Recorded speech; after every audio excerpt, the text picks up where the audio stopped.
Hi Virgo, welcome and this is your reading. Be open-minded, hindi halos lahat makaka-resonate. Piliin nyo na lamang and thank you nga po pala sa mga nag-subscribe at sa mga bumabalik. I-start na tayo. Give me the message for Virgo please. Give me the message for Virgo please. Ayan, meron ka ditong the Devil reverse, then meron ka din dito na Six of Cups upright. Give me the message for Virgo, please. Meron ka ditong Seven of Cups.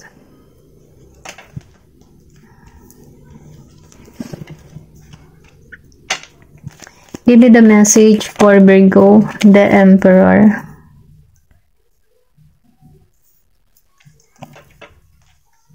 And Eight of Cups, reverse.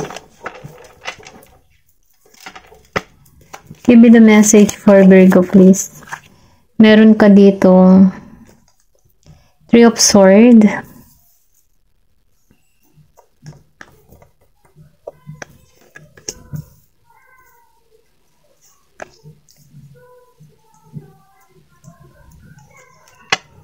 Give me the message for Virgo, please. Meron ka ditong Seven of Wands. Then the Tower, reverse. And the Star, okay? Nakikita ko dito, no, na unti-unti mo nang nababago yung sarili mo. Ito lang yung nafe-feel ko kasi meron ka ditong the Star. Then lumabas din si the Devil, reverse, no?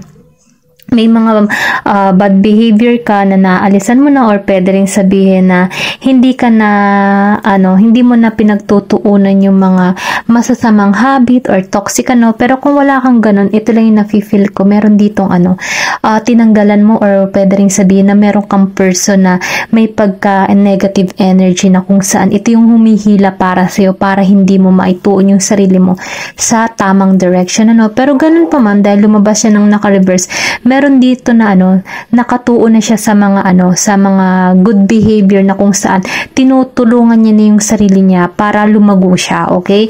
Kasi kung makikita mo dito, meron ditong mga habit na hindi maganda na inalisan niya na. Nakatungo na siya sa mga panibago, Maybe itong tao na to, nag-iisip na to na kailangan ng alisan yung mga hindi makakabuti para sa kanyang sarili, dahil ito lang din yung bumabaon sa kanya para malugmok siya sa ganitong sitwasyon, okay? Ito lang yung nararamdaman ko. Then nakikita ko rin dito, na before, maybe nakakaranas ka din dito ng mga masasakit na karanasan, pero ngayon kahit merong mga sumasagi pa rin sa kaisipan mo, naaalisan mo na ito ng paunti-unti.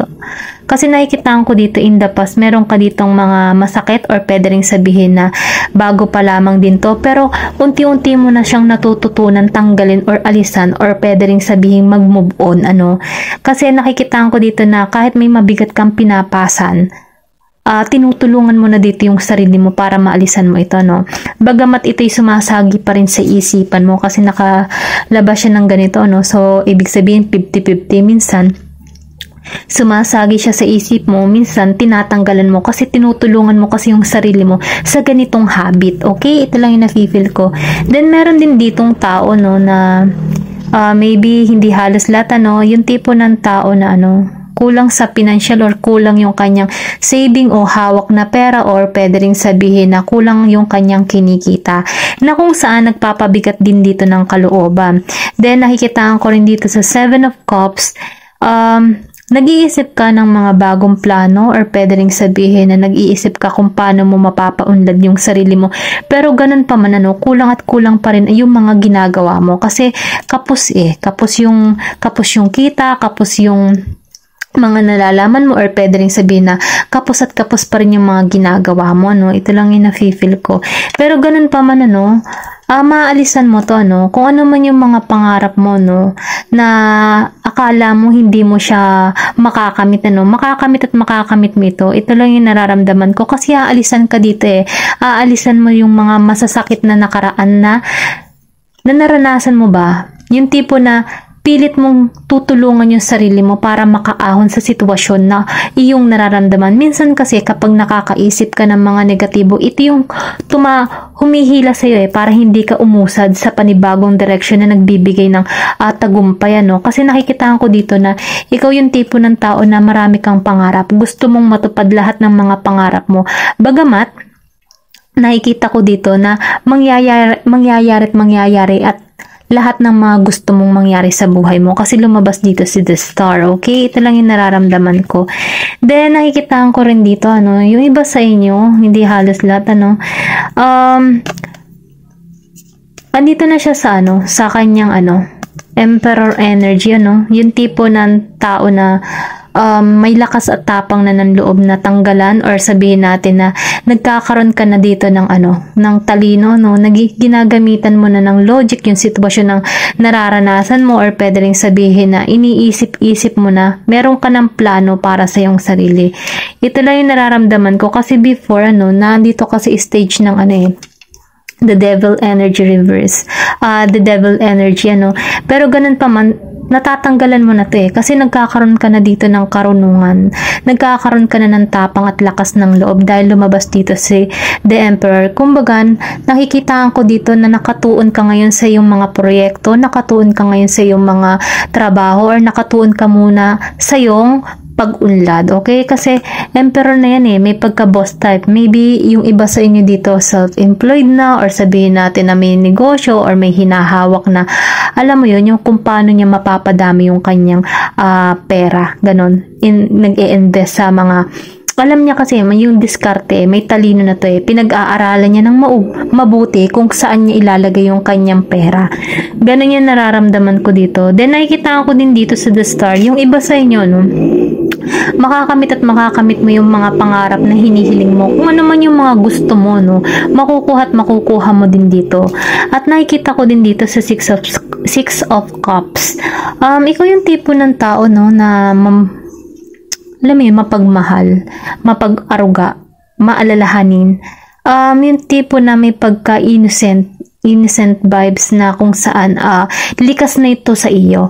Then nafe-feel ko din dito na yung iba sa inyo dito single mother na ginagampanan niya yung kanyang obligasyon bilang maging isang ina at ama sa kanyang anak. Kasi meron ka ditong lakas ng energy ng emperor na kung saan kaya mong i-handle yung sitwasyon, independent ka sa iyong ginagawa na hindi ka nahingi ng tulong sa mga tao na alam mong hindi ito makakapagbigay ng tulong para sa iyo. Kumbaga, nakatuon ka talaga sa iyong goal at nakatuon ka dito sa kung paano mo mabibigay ang lahat ng pangangailangan ng iyong anak. Ito lang yung nararamdaman ko. Mabuti kang tao, mabuti kang ina, mabuti kang ama, na kung saan sinisecure mo yung family mo na okay silang lahat. Okay? Na ibibigay mo yung mga pangangailangan nila.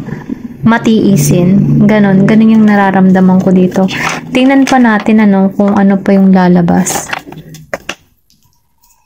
Give me the message for Virgo, please.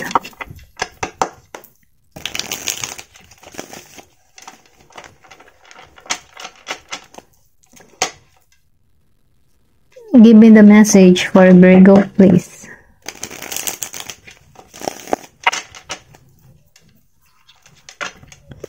Give me the message for Virgo. Meron ka ditong 7 of Swords, okay? Meron kang person na Gemini, Aquarius, Libra. Ito lang yung nararamdaman ko. Give me the message. Meron ka din ditong 8 of Pentacles. Virgo, Capricorn, Taurus. May Aries, Leo, Sagittarius. Okay?